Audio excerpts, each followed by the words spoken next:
Hello and welcome to another update video about Bitcoin. So yeah, we see the price coming down a little bit, especially here on the daily time frame. It's coming together nicely. The price is moving closer to that support area. I mean, at the time of recording this video, we haven't even reached that support area that we've been highlighting, well, pretty much for 7 days now.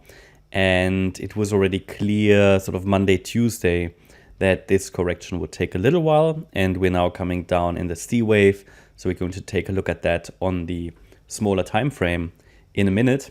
For anybody who's new on the channel, just a reminder, daily time frame here, or just an overview really. For anybody who's already aware of the videos, just a reminder of the wave count. So there are two main wave counts or scenarios on this chart, and the primary scenario is at the moment the white structure. That doesn't mean it has to play out. You know, the yellow one is a suitable and highly likely alternative as well. I only show you the highly likely counts. It's a misconception to think that the alternative wave count is the less probable one. Well, it might be less probable right now, but it's still highly likely, or I wouldn't show it to you. The unlikely counts aren't even shown. Okay, I'm tracking so many different scenarios which I'm not even showing you because I need to show you only the most probable ones, okay? Always remember, the chart or the market can do anything, literally anything, but there are certain structures that are highly likely, that are more likely than others. It's much more complex than it sounds because you have to consider the overall chart context, the smaller wave degrees, Fibonacci levels, and so on. So much more than just visually placing the wave somewhere. And out of that process, going through all of that, going through the rules and the guidelines, typically you get like not one, but 2 or 3 most likely scenarios. If I can, I will always reduce it down to only 2 to keep it really simple, to keep it as simple as possible. But yeah, you just be aware that obviously all the scenarios I show you are highly likely, or I would be wasting my time and your time. So that's a misconception to think that an alternative wave count is far less likely. It can be less likely, but only in relation to the primary count, not in relation to all the other counts that are already ruled out because they are less likely. Typically, either the primary or the alternative scenario are playing out, which is pretty good. So that means the analysis has identified the most likely pathways. If there is something completely unlikely, it can happen. It doesn't happen very often. We don't want to be surprised by the market. I always want to be aware what could happen if, to basically develop your own plan for your own trading, for your own investment decisions, trading decisions really. But let's talk about the two. The primary count is the white scenario, which indicates only shallow pullbacks, actually towards 125K. Okay, this is a scenario in which we have seen off the November lows, a wave 1 up, a wave 2 down, another 1-2 set up. Basically, the idea would be we're now in a third wave, should then get a 4 and a 5, another 4-5. And that can take us without any deep pullbacks. Well, deep is relative. I mean, in crypto, a deep pullback is something like 50 to 80%, yeah, maybe even more. Whereas I call a shallow pullback like 25-30%. That's already huge in the stock market. In crypto, it really isn't. Even Bitcoin in this current correction, which is a shallow correction, or at least is, ideally going to be one, with support at 34,060. Remember that from the top there, when we started to forecast this correction, I measured or gave you support already end of last week. No, not end of last week, beginning of last week. Already on the weekend, I believe. And the lowest that the price can go within that scenario, I mean, that already involves a 24% sell-off. So for most people, that might be a very deep pullback, might be very, I don't know, might even be a crash. In the stock market, you call 20% a crash. In crypto, it's really like a shallow pullback. Just be aware of that. One of the reasons why we call crypto a little bit more risky. Not everybody can cope with that heat mentally. You need to get used to it. So, but that's one scenario. Only shallow pullbacks, shallow, in the white scenario. Doesn't mean it will go in a straight line. Could even, involve some setbacks. Could involve long sideways corrections. In the yellow wave count, a deeper pullback is a highly likely scenario, but it involves a break below 34K to really confirm that. Ideally, even in the yellow count, which is an A, B, C structure up, then a B wave down. Yeah, so A wave up, B wave down, and then possibly continuation.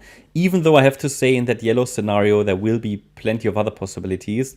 So I try to avoid it. Well, I can't really change the markets or influence the markets, but if we can, you know, for selfish reasons, I like to see the market follow the white count. It's just much more straightforward. But then again, the market oftentimes doesn't make it that easy. Quick explanation, if the yellow count is playing out, because we're dealing with a corrective rally into the current highs, it can lead to a triangle. It can lead to new bear market lows. You know, there will be plenty of possibilities, but I would still prefer than just a corrective pullback, forming a higher low and then moving higher in a C wave later. But again, also the yellow count, I can really only confirm it with a break below 34K. In both yellow and white wave counts, so first of all, both are following the same microstructure. So I'm just tracking one microstructure here. And both ideally see one more high before the risk for a deep B wave pullback increases significantly. Ideally into the region of 50K plus of the next high. Yeah? Above 65K, the risk of the yellow wave count, which means a deeper pullback, reduces significantly.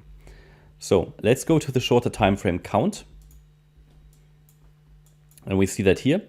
Looking at the shorter time frame here, yesterday I shared with you this wave count already when the sell-off basically started.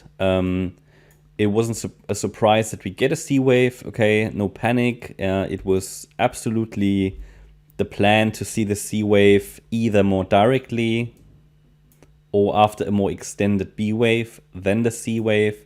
In both scenarios we discussed, we wanted to see a C wave to the downside, reaching ideally that yellow support area, which starts at $39,260.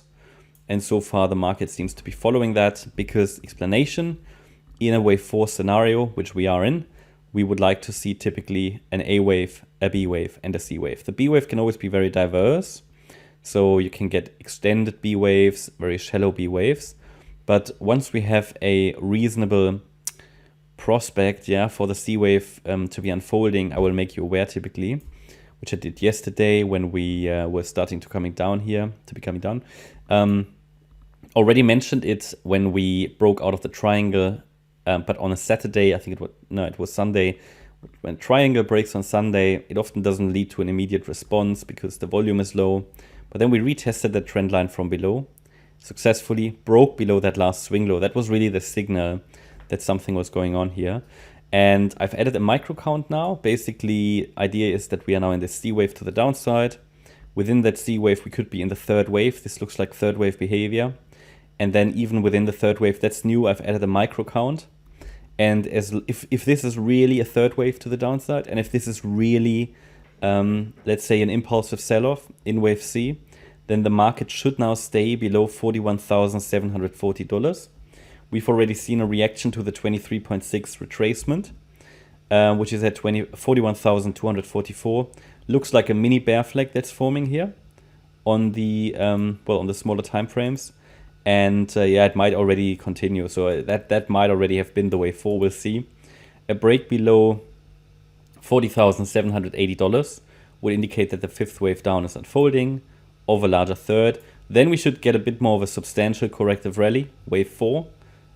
Might take a day or so, and then we get wave 5 down. So that's sort of why I mentioned in yesterday's video, we might see a little bit of bearishness early in the week.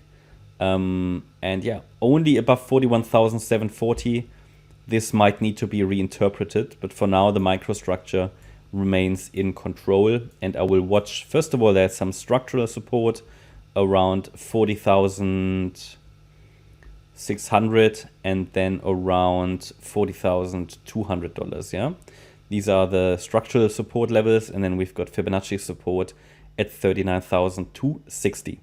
that's my update about Bitcoin. Hope you liked the update. If you did, please hit the like button, leave a comment, and subscribe. And if you really like the content, then please check out the channel membership. Also, make sure that you follow us on Instagram and Twitter for additional content. Thanks a lot for watching. Bye-bye.